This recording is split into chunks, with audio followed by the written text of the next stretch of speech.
Palang umaga po sa ating lahat. Welcome na ulit sa ating pag-aaral sa umagang ito. Puri ng Panginoon. Ating pag-aaralan ang Christian Service na libro.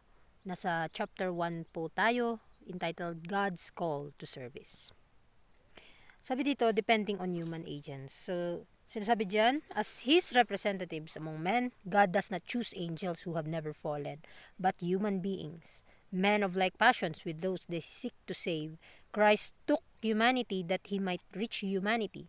A divine human Savior was needed to bring salvation to the world, and to man and woman has been committed the sacred trust of making known the unsearchable riches of Christ. So, sa pagiging kinatawan niya sa gitna ng mga tao, pinili ng Diyos ang kanya mismong sarili.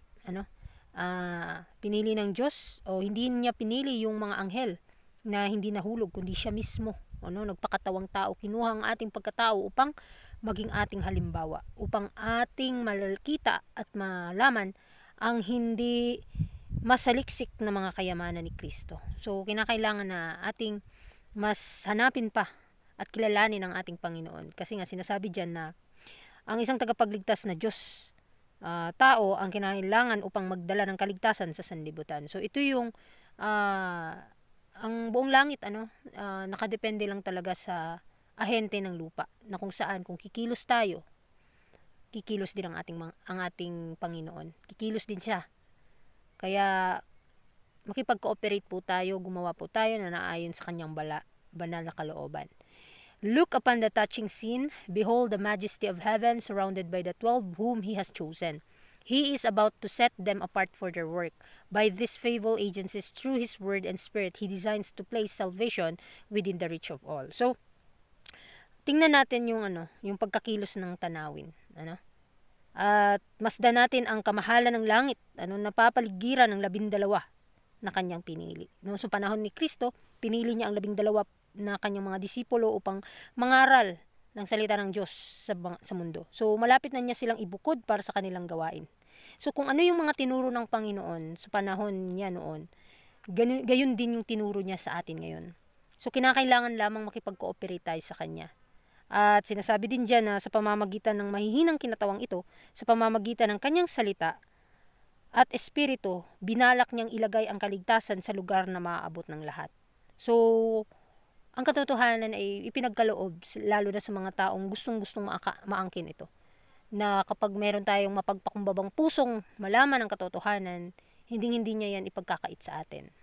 Send me to Joppa and call for one Simon. Thus God gave evidence of His regard for the gospel, ministry, and for His organized church.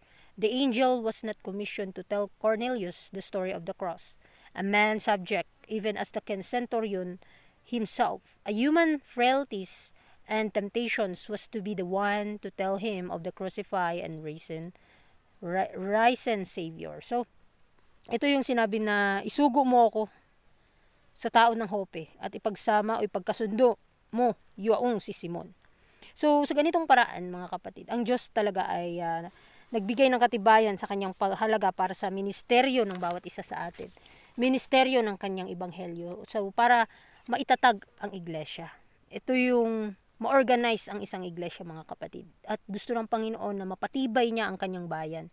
So, hindi anghel ang inutusang magsabi kay Cornelio ng kasaysayan ng krus, kundi isang tao na madaling mahulog sa tukso at mga kahinaan. Gaya rin noong senturyon ang siyang magbabalita sa kanya ng tungkol sa ipinako at nabuhay na tagapagligtas.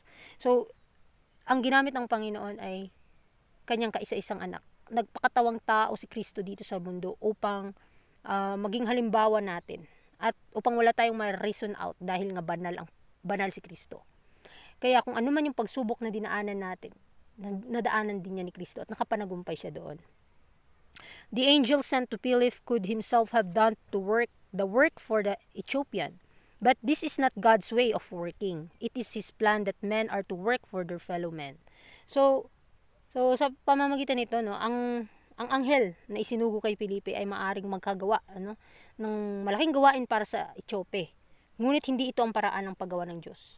Panukala pa rin ng Diyos na mga tao ang gagawa para sa kanilang kapwa-tao. So, sa bawat gawain na iniatas sa atin, sa ating mga kamay, ang Panginoon ay nagbigay ng halimbawa ano yung dapat nating gagawin. So hindi kikilos ang Diyos kapag walang kooperasyon ng tao. Kung ayaw mo, hindi niya tayo pipilitin kung ayaw natin. Ngunit hinihintay lamang ng Panginoon ang ating mga puso kung papaano ito kikilos at kung gusto ba talaga nating mapabanal ng kanyang mga salita. So kagaya na lamang sa nangyari kay Felipe na talagang siya ay nagtrabaho, gumawa ng paraan upang maibahagi ang mensahe sa lugar ng Ethiopian. Pero hindi ang Diyos ang hindi lang ang Diyos ang gumagawa nito, kundi ang mga tao din. Kaya nga ito yung plano ng Panginoon na ang mga tao mismo ang gagawa para sa kanilang kapwa-tao. We have this treasure, the apostle continued, in earthen vessels, that the excellency of the power may be of God and not of us. God could have proclaimed his truth through sinless angels, but this is not his plan. He chooses human beings, men compassed with infirmity, as instruments in the working out of his designs. The priceless treasure is placed in earthen vessels. Through men, his blessings are to be conveyed to the world. Through them, his glory is to shine forth into the darkness of sin. In loving ministry, they are to meet the sinful and the needy and lead them to the cross. And in all their work, they are to ascribe glory, honor, and praise to him who is above all and over all. So ito yung kayamanan na sinabi ng isang apostol sa bawat isa sa atin na kinakailangan na ipagpatuloy ang sisidlan dito sa lupa upang ang dakilang kalakhan ng kapangyarihan ay maging mula sa Diyos. So hinihintay lamang ng Panginoon na ang ating mga puso ay bukas upang siya ay papasok. Ang ating mga sisidlan ay mapalinis. Pagsisisihan natin ang ating mga kasalanan upang siya ang manahan dito. So, maaaring maipangaral ng Diyos ang kanyang katotohanan sa pamamagitan ng mga anghel na walang kasalanan. So, possible na gagawin yun ng Diyos, ngunit hindi niya yun ginawa. Gusto ng Panginoon ang mga tao mismo ang kanyang gagamitin para makabahagi ng kanyang kayamanan, ng kanyang priceless treasure dito sa mundo na ibahagi sa mga taong hindi pa nakakaalam nito. Upang ang gawain ito, kapag ito'y naging successful na gawin, ay magbibigay ito ng glory, honor sa ating Panginoon, na siya ang ating lahat sa lahat. It was the Savior's purpose that after he ascended to heaven to become a man's intercessor, his followers should carry on the work that he had begun. So, ito yung purpose ng ating tagapagligtas na pagkatapos niya na siya ay pakapunta ng langit, na bilang isang tagapamagitan ng tao, ito ang kanyang layunin na ang bawat tagasunod niya ay dadalhin ang katotohanan, dadalhin ang gawain na kanyang sinimulan. Shall the human agent show no special interest in giving the light of the gospel message to those who sit in the darkness? So, kinakailangan na yung mga liwanag na ating nalalaman, kinakailangan na ibahagi natin sa mga taong nakaupo pa sa kadiliman. There are some who are willing to go to the ends of the earth in order to carry the light of truth to men. But God demands that every soul who knows the truth shall seek to win others to the love of the truth. If we are not willing to make special sacrifices in order to save souls that are ready to perish, how can we be counted worthy to enter into the city of God? So ito yung napakadelikado. Kung sa ating buhay dito sa mundo ay hindi tayo nagiging tapat, mga kapatid, yung mga gawain na ipinagkaloob sa atin ng Panginoon, sinasabi dito na maraming mga taong willing to go to the ends of the earth na in order to carry the light of truth to men. But God demands that every soul who knows the truth shall seek to win others to the love of God. Kita, tayong mga tao, gusto natin na matapos ang mundo para wala ng pagsubok, wala ng mga tukso, at kagalakan na lang ang ating mararamdaman. Ngunit, hindi man natin nagiging mahal ang katotohanan.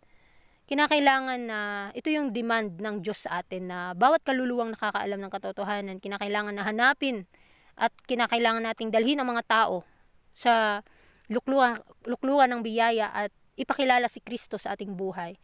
Kapag hindi tayo willing sa gawain ng pagsakripisyo para sa gawain ito na iniatas ng Panginoon para mailigtas ang mga kaluluwa na malapit nang mapahamak, paano tayo magiging karapat-dapat na makapanahan sa langit na bayan?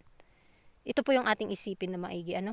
Sinasabi din dyan na in His wisdom, the Lord brings those who are seeking for truth into touch with fellow beings who know the truth.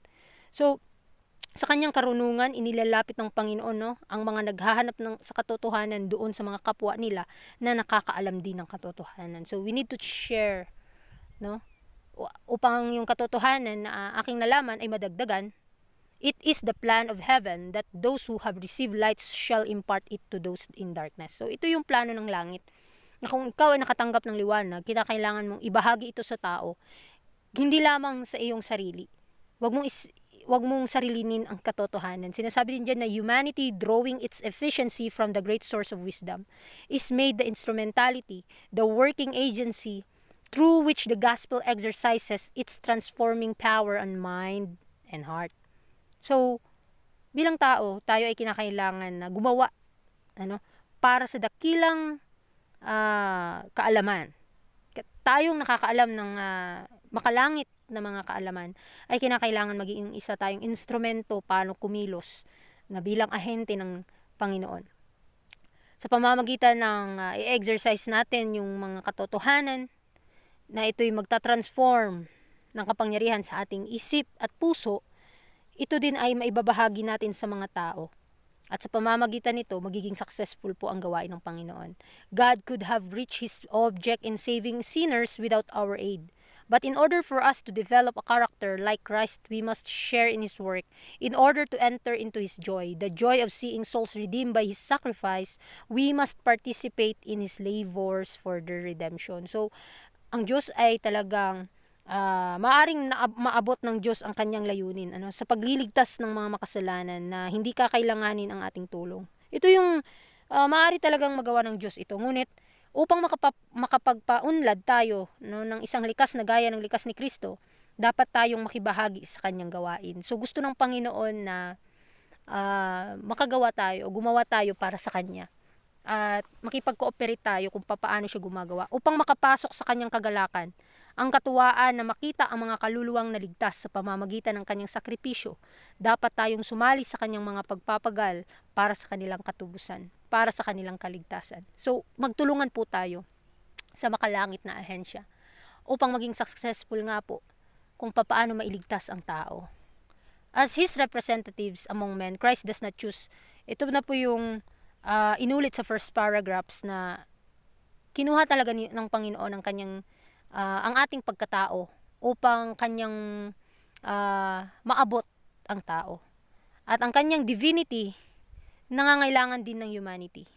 Para ito yung sinasabi nitong, for it required both the divine and the human to bring salvation to the world. Divinity needed humanity. The humanity might afford a channel of communication between God and man. So, kapag tayo ay nakikipag-cooperate sa banal na ahensya, magiging successful po na maging isa tayong daluyan ng komunikasyon between sa Diyos at sa tao. With almost impatient eagerness, the angels wait for our cooperation, for man must be the channel of communicate with man. And when we give ourselves to Christ in wholehearted devotion, angels rejoice that they may speak through our voices to reveal God's love.